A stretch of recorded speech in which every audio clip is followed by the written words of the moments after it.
got right here.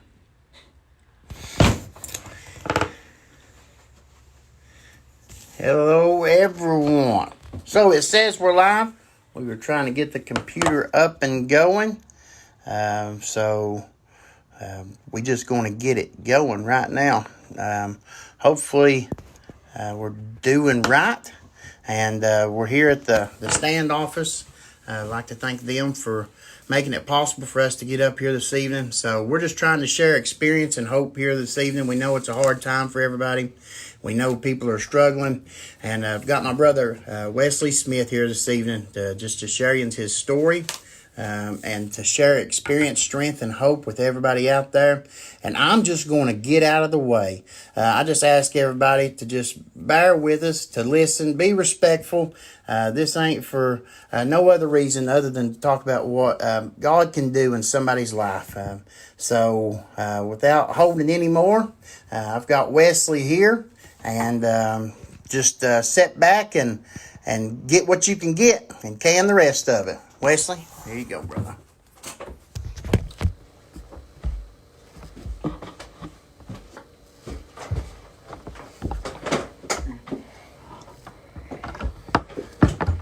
Hi, everybody.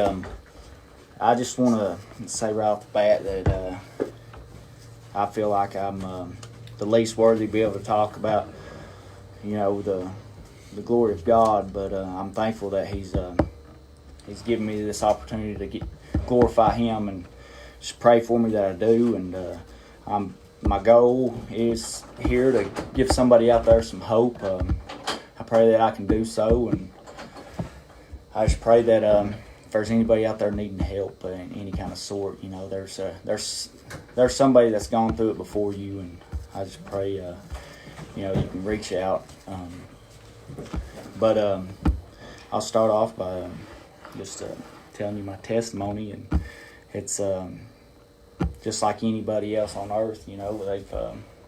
They've had goals, they've had dreams growing up, and whenever I was young, I had a goal of playing football. I played football when I was young, and I was quite good at it, and I ended up breaking some records as I went to Scott High, and all of a sudden, I started getting some college letters and, pouring in to me. And, I was actually really thought I was somebody at the time. And, I didn't think about nothing else but football for the longest time. And it comes along with football in high school and is parties. And, after football games, I got introduced to some parties, and I'd go to them, and like any party starts out, you start out as drinking, and I drunk to have fun. I liked the attention that I got, and I liked just hanging out with everybody, and throughout that time, you go to parties, you get introduced to people that end up smoking weed and, doing pills and that sort. And Wesley Smith, I was just always, I wasn't worried about anything. I wasn't worried that I was going to get hooked on anything if I tried it, which I was always taught that not to do any kind of drugs whatsoever, not to drink, I was raised in a good home. My dad was good to me and, taught me well. But if you hang around something so long, your curiosity will come to you, and you'll end up scratching an itch. And that's what I done with drinking. And like I said, being around drinking introduced me to people smoking pot. And after so many times saying no to people offering me weed, there was one time that I said yes. And I didn't care for it a whole lot. So it wasn't much to me, but still yet I'd go to them parties and smoke pot just to be cool and drink beer. And I got to where I was introduced to people popping pills, and I never wanted any part of that. I was taught not to, like I said, and I remember walking in the room on a couple of my buddies that had a pill lined up, and they offered me some, and I declined it. Walked away and walked back to the party and started drinking. And once again, I walked back in on them again, and there they were. I had another line out, and that time it was I seen that nothing happened to them. I didn't see that they were addicted right away, so I thought, Wesley Smith, he could quit anything that he wants to if he just puts his mind to it. He can do anything, Well, I decided to go ahead and take that pill that was offered to me, and I wasn't addicted at first, by no means. I wasn't addicted. I liked the way it felt. And,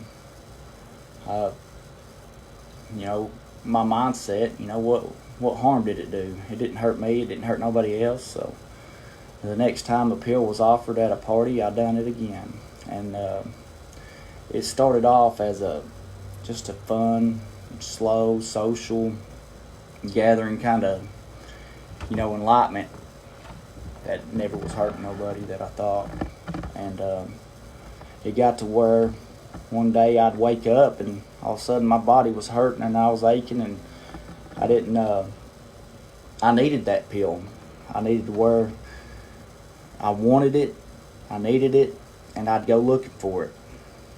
So that was the start of my addiction. I still denied that I was addicted to anything. I claimed that I could quit it any time I wanted to. I claimed that, it'd be no problem for me to just throw it down. And if I was ever wrong, man, I was wrong about that. Because before I knew it, it had a hold of me, and I couldn't shake it by no means. I went from 17, 18-year-old doing drugs to where I was 15 years of addiction, and it got to where I was doing it every single day of my life, multiple drugs just to soothe it. I'd end up doing from pills to meth to heroin, anything to change my mind. And I'd always say that, I always said that I'd never start injecting drugs by no means. And I had some friends that inject them, and I'd sit there and I'd say, hey man, I hope that needle just breaks off in your arm. And I'd turn away from it and deny it. And just like before, after you hang around something so long, my curiosity started getting the best of me. And we got to where we didn't have much money one evening, and we go to the drug dealer's house, and I knew what I was doing. It wouldn't do anything for me. I seen the way my buddy always felt whenever he'd inject himself. So I'd say it was finally one time where curiosity got me. I'd end up giving in just little by little, and I'd say, hey man, let me help you out with that, and let me just draw it up, and let me just mix it up, let me prepare it for you before you do that. And before too long, I was doing that myself, and I ended up sticking that needle in my arm, and it was downhill from there. There wasn't enough pills in this world. I'd buy multiple pills, and I'd always plan out to have it for the next day, but that never happened. And but going on with that, my friends, sometimes we just couldn't find the things that we wanted, and my buddy told me that he knew where some fentanyl was. And one day he comes back with a fentanyl patch, and if you don't know what fentanyl is, it's what's actually putting people down these days. It's actually, putting them in the grave. And well, he gets this fentanyl patch, and it was me and two of my other buddies. We ended up going to my dad's house and sitting there on the chair, and I remember them. He does his and comes in there, and I've never done anything that strong before, and he comes in there, and I let him hit me with it, and instantly I knew there was something different about this, and I stood up and I had to walk around, and I knew if I sat down that I'd just be out of it. Well, in that meantime, I was up walking around my dad's living room, and they go back in the bathroom and do my other buddy and get him fixed up and do it. And I was walking around and I was getting so tired, I just finally sat down in a chair and I sat there, and that was the last thing I remember. My buddy said that they come in there afterwards after they got done with him, and I was slumped over in my chair and I was gray as a ghost, and I had sweat beads the size of $50 on my back, and my lips were blue, and there was no life to me whatsoever. It was the shallowest breathing that they've ever seen on anybody. And what has happened to me, I'd overdosed, and I was on the verge of death right there, and it was just by God's grace that I'm still here today through that moment. And I thank the Lord for that. But they go on and they end up shaking me and, getting my adrenaline pumping where I'd come up out of it. And I come out of it and I was sober as a judge, and just I come to, and them boys were crying their eyes out, and they knew that I was gone for a moment. And the Lord allows situations in your life to get your attention, and if they don't get your attention, they might get someone else's attention. And at that moment there, I wasn't ready to give in. I wasn't ready to give up my high, and I was making excuses everywhere in the world not to get help, and I knew I needed help at that moment. I didn't want to live that life anymore, but I didn't want to go that step. I was still making excuses, like I said, and my excuse was, hey, I can't go get help. I can't go to rehab. I can't quit. I can't, because I knew what I had to do is I had to leave. I had to get away to get help. And my two buddies that ended up watching me overdose, thank the Lord that they went down there to Corpus Christi, Texas, and they ended up going to the roll-off homes, and they got cleaned up, and they started doing right. And I thank the Lord for that, using me in my downtime just to get them cleaned up. But I still wasn't yet ready, and like I said, I made excuses, and my excuse was this time that my dad, he had COPD real bad, and he couldn't breathe. He couldn't hardly do nothing on his own.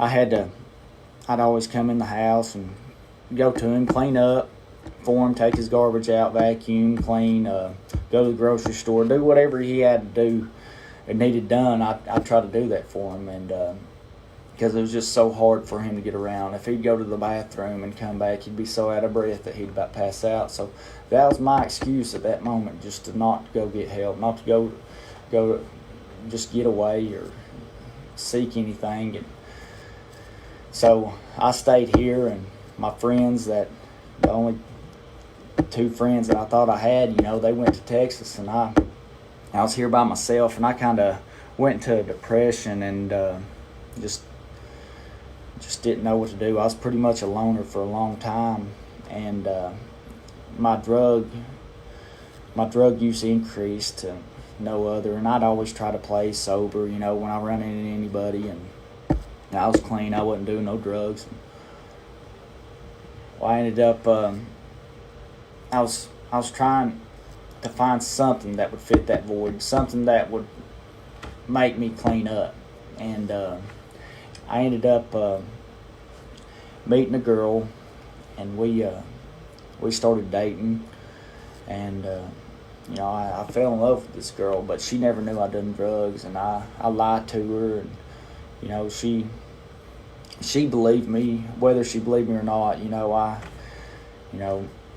She got to where she cared about me, I know for sure. And I said, I know one thing that will clean me up, and that's marrying this girl.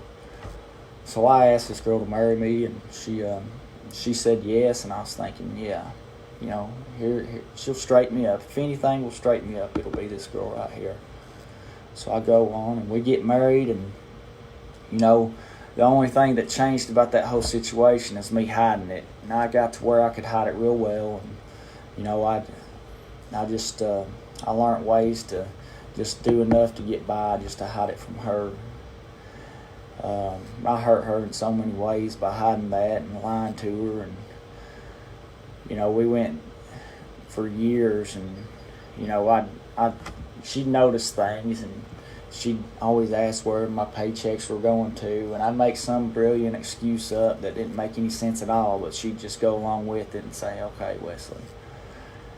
But still yet, it was getting to where I couldn't hide it anymore, and I was looking for something else that would help me get cleaned up, and I didn't know what it was. So one day the wife come in with a pregnancy test and said she's pregnant. I was happy. I was like, if anything else, this right here would straighten me up. Well, come to find out, I was having a little boy. I was happy as all get out, and I said, there's no way I'll ever do another drug. I said, I'll quit all drugs for this little boy right here. And we get to the hospital. Whenever her water broke, we go to the hospital, and she was going there and having our little boy. She was in the hospital room, and the truth about the matter is I was saying in the hospital room, let me just get home and I'll do it one more time and I'll quit. I will quit drugs whatsoever. I'll quit it all. That's what I'll do. And that's what my mind was on. My mind wasn't on my son, looking at him, how beautiful he was, and thanking the Lord that he pulled through. My mind was on drugs. My heart was far away from my family, and I get home, and the first thing I do was leave the house and go get some pills and do them. And my wife, she was going through this hard time, going through the hard time, of just going through labor, and she needs some tending to, and I wasn't there for her. I ended up having to, her mom had to help her out a lot, and her sisters and everybody, because I wasn't there. Well, that excuse of getting cleaned up over my son, it went out the window, and I was just, I was doing that much more than hiding it and lying and manipulating that much more. We ended up, ended up making every excuse in the world, and it got down to where my drug use even increased, because me and my wife were fighting. We couldn't get along because of it, and I'd do more and more, and it got to where I'd go borrow money off my dad. I'd use my dad and just call him up every 2 seconds. He'd say no to me in a heartbeat, but he couldn't say no if I make up a lie and say my kids needed something. And so he'd always give me money for the kids, but I'd go use it on drugs. And my dad, I was a full-blown drug addict. I'd do anything I could to get money. I'd lie, cheat, steal. I'd do little odd jobs just to get money. And I was in the woods one day ginsenging, digging some ginseng just to get some dope, and I come out of the woods, and I was on my way out, and my phone starts going off, and it was my wife calling me saying my dad was trying to get hold of me, and I couldn't, he couldn't get a hold of me, and she said he needs your help. He's not doing real well. So I knew what it was right away. It was my dad's COPD acting up, and he couldn't, he was having a hard time breathing, and it usually happens, multiple times a year where you have to get put in the hospital over it, and they'd have to, get his oxygen level back up and give him all kinds of steroids. And I get out and I end up calling my dad, and my dad answered the phone, and I remember, I said, Dad, are you there? I could hear him moving around in the back, but I couldn't understand anything that he was saying. And I said, Dad, just relax. I said, don't worry. I said, don't move. I said, just relax, and I'll be right there. So I leave the woods, and I start heading that way, and me, as a drug addict, I was the most selfish person on earth. I had a wicked heart. I didn't care about nobody but myself whatsoever. And I ended up like thinking to myself, man, every time this happens to Dad, he's going to get put in the hospital, and I'm going to have to sit there with him, and I can't do this sober, and I don't want to do it sober. So I was leaving the woods and ended up calling my drug dealer and say, hey, is there any way you can meet me with such and such? And my drug dealer tells me yeah, and I ended up meeting him and at a gas station, and I ended up sitting there and doing my thing, and which took a little bit of time, and I was just taking my time, just talking around with him, and just worried about myself. And I ended up leaving there that day, and I ended up heading to Dad's, just going to help him. And I remember just like yesterday, I go up to my dad's, and I open the door, and I see my dad on the couch or on the recliner there, and he was slumped over. And I look at him. I knew something was wrong, and I holler at him, and I say, "Hey, Dad," and he didn't respond. And I knew something was wrong, so I went in there and I shook my dad, and he was limp, and my dad was laid over in that chair, and I ended up picking him up and setting him in the floor and calling 911, and I felt at my dad's pulse, and he didn't have one, so I started doing CPR there and on my dad, and trying to get him back, and everywhere in the world. And while I was talking to 911 on the phone, and I was in a panic, I know, and I just done CPR and until the ambulance got there, and they ended up saying the dispatch ended up saying the ambulance should be there, Wesley. And I was frustrated. I was sweating from doing CPR on my dad so much. Finally, they come in. Well, they pull up, and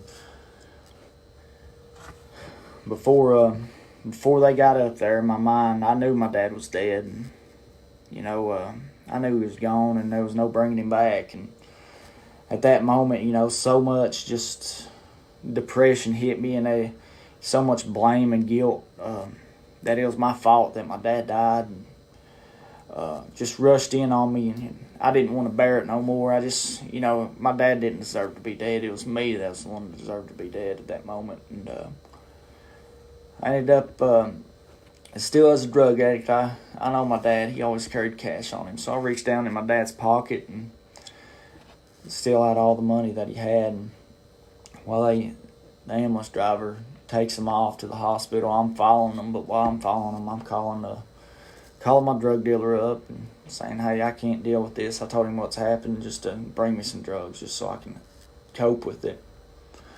So that happens, and he brings me drugs, and my family end up getting there, and we find that doctors come out and tell us that they couldn't do nothing for him. He was gone, which I knew already in my heart. And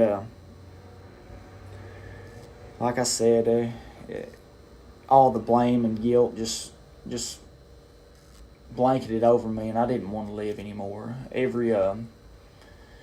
From that moment on, my life, I really honestly tried to kill myself every single day. And what I done was I ended up doing up whatever I could do to get drugs just to try to overdose. And I had a good job at the time, and I ended up taking all my paycheck and I'd end up going home, and my wife, when she worked, I ended up, it got to a point where I didn't even care whether she found out or not. I'd steal all of her money that she had. I used to steal her wallet and take every bit of the money out that she had, and I used to chunk her wallet every time. It had her driver's license, her social security card, and I just didn't care. She'd have to go through all that hassle again just to get it back, but I didn't care. I just needed to get high. I was really trying to kill myself, and I'd be driving down the road and see semi-trucks coming by, and I just thought about just swerving right into them. And every bridge that I crossed, I thought about just driving right off of it. And I started doing so much drugs, and many different types of drugs. It just was unreal, and I ended up I remember going to my drug dealer's house, and it was something different, and I was in bad shape. I went to my drug dealer's house, and end up buying some drugs off of him, and he looks at me, and I ended up, I was in his driveway with a needle in my arm. I was passed out trying to buy more drugs. And I wasn't fit to drive, but I did. And he looked at me, and I remember just like it was yesterday. He told me, you need help. You need to go get some help, Wesley. And to be honest, that right there, no matter how many times my family's told me that or anybody else, that kind of cut, because I was thinking in my mind, I'm your best customer here. I said, why are you telling me that? But that was a way to get my eyes open, I do believe. But I got to where my dad, my wife, she was really getting fed up with my stuff, and it was just time ticking. And my dad had a bank account that we had to close out, and we had to split up the money, and I got my money, and my sister got her money, and I remember her putting it in the bank or in a safe that was my dad's, that she took to her house just to keep a hold of it, but she didn't know that I knew the code to it. And I ended up being the best brother there ever was, as in coming to visit and come to see how you're doing, because the only reason why I'd visit her is because I knew where the money was, and I'd slip off to her house, and I'd get $700 to $1,000 each day, and I'd just put it in my veins, just trying to die. And one day she was just, I knew she was coming to Scott County, and I didn't know what was going on, but I knew she was coming to Scott County.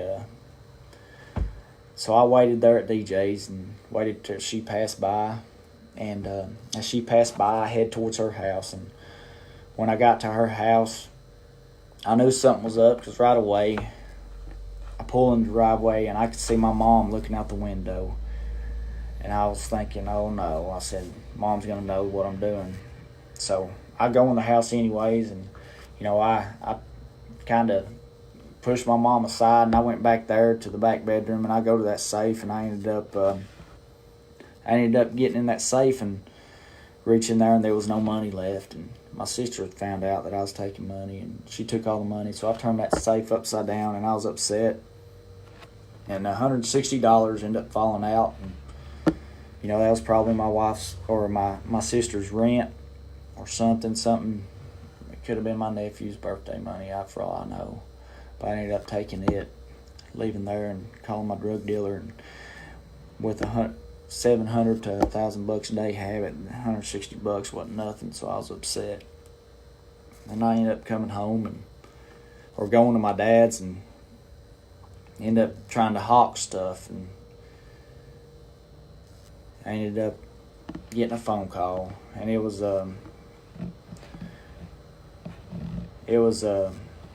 my wife. And before this moment, after my dad died, every excuse in the world that I was making was running out. After I overdosed, my dad was my excuse not to go get help, and that excuse got took out of the way. And then right here, after my dad, I kept on making excuses. I said, I can't leave. I can't leave my wife and kids. What kind of father, what kind of husband would I be if I done that? To be honest about it, I wasn't no father or husband as it was at the time.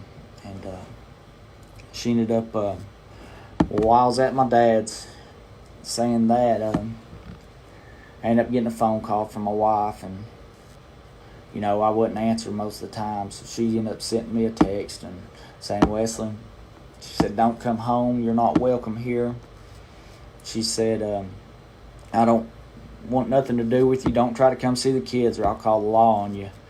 And I knew she was serious, because she's been long suffering, and she was just finally fed up with my stuff. And all my excuses run out at that moment, and in that blurry gloom, I was really looking to just end my life at that moment, because I had nothing left. And if it wasn't for a text that she sent me a text saying, if you just go get help, I'll stay with you the whole time. and I'll be by your side as you go. And that little bit of hope that she just said right there, and that I agreed to. I said, yeah, I'll go get help. And that's what I was looking for all along. So just a little push, I guess. And I ended up agreeing to go get help, but I ended up going to Corpus Christi, Texas on January 5th, 2017. And I got down there, and it was just,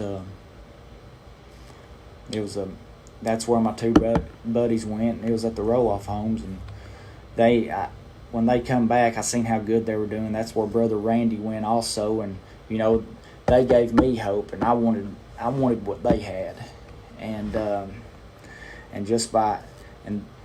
them guys went through and led the way, and they come back and still done it, and I looked on that, and I just wanted what they had, a little bit of what they had, I ended up going down there, and I ended up going right away, and I made a profession of faith down there that I had no real conviction over, but I just repeated the words a man said, and that was on me because I wasn't being drawn by no means, but that was totally on me, and but I'm thankful for the Lord and His long suffering, because being down there, they ended up teaching me some things about, a lot of things, more than I've ever known about the Bible and about Jesus Christ. And we had a preacher come in there one night and actually started preaching on playing with the holy things of God, and that whole revival, he was just nailing me right on the head, and I didn't know. I at first I really thought the preacher done went and told him, that I was playing games, and I was like, that's the only way this guy knows exactly what I'm doing. But he was nailing it every single night, and I was under conviction hard, and that's what I did when I went down there at first. I played games. Like with my wife, I played sober with her, and then I got down there and I played saved down there, which I wasn't. I was still just as wicked and all that. I just covered it up down there.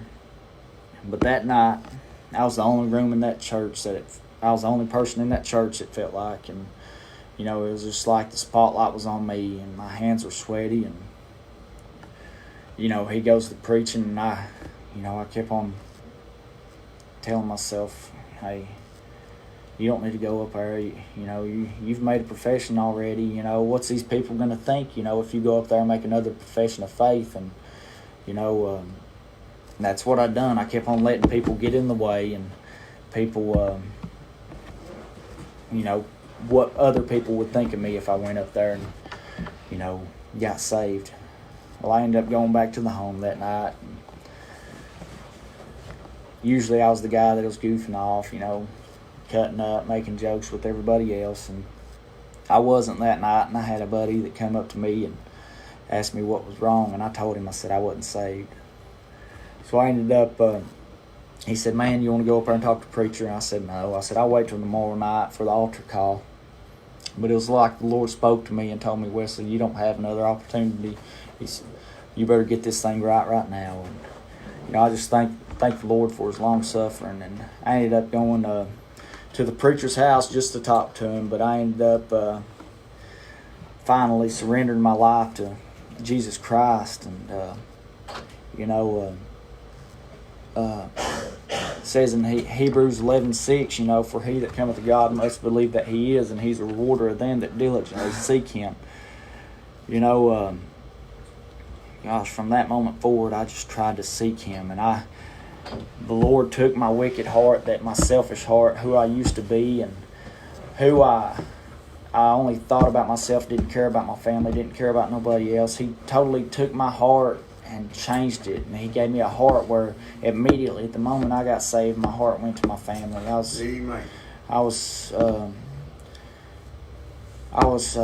praying, if my wife, I was praying for her so hard, and my family, that if they weren't saved, that something said or something done that they would end up getting saved. And and like I said, that scripture right there, he's a rewarder of them that diligently seek him. And I had that preacher come up to me, and he told me, he said, the only way that you can lead your family to the Lord is you just live it.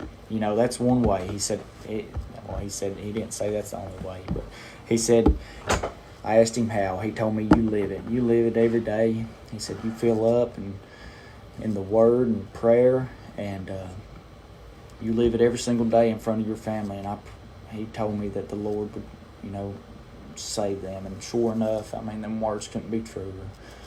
I ended up, my wife ended up getting saved. And, my 6-year-old little boy ended up getting saved also. Well, he's 7 now. But I've got 2 little boys at the house. It's my 7-year-old and my 2-year-old. I tell you what, I don't condone fighting whatsoever with those 2 boys, but let me tell you what, it's a good feeling when you get 2 little boys in your home that's fighting over who says grace over a meal, who says prayer over a meal. And I give all the thanks to the Lord Jesus Christ. I've got my 6-year-old, and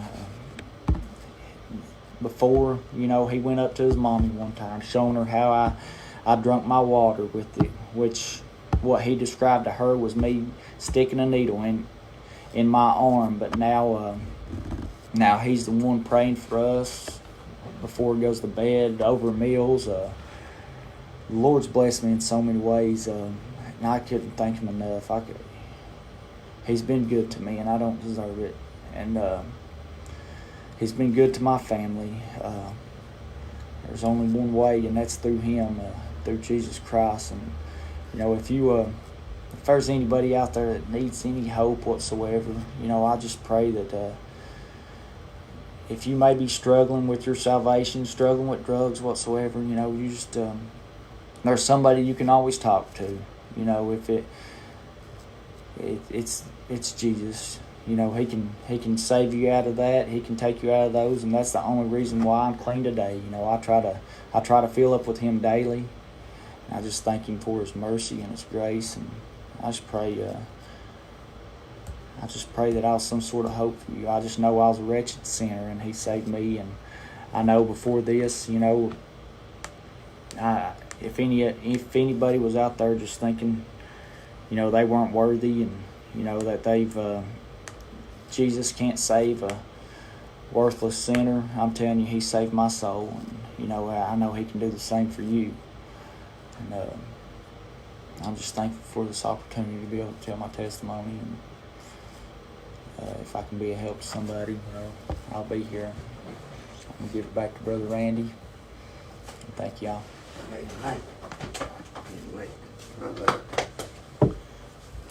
Praise the Lord. How about that? Hey, he said all he needs to say. So, we just know these people struggling out there. We know people need some strength and some hope. And listen, if you didn't hear it there, hey, rewind this thing, play it again, because it's in there. Listen, God's the one that changed lives. Me and Wesley said earlier, if you hear the bad, that's all us. But anything good, well, that's all God. So we just like to let everybody know we're going to get some feedback on this thing and see. Looks like it's going pretty good. So, we might even start doing more than one of these a week. But next week I was thinking about the women out there and trying to spread some hope for them. So we're going to have Renee Privet on next week to share her story and to encourage everybody. So tune in next week, Tuesday night at 6 o'clock again. We'll go live and have somebody else on there next Wednesday night. At 6 o'clock. And we'd just like to thank Stan for letting us do this, for giving me an opportunity to be able to do this.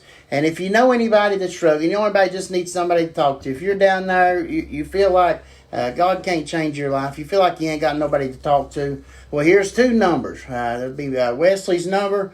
I've asked him, and he said it's okay for me to give it out. It's 423 215-5072.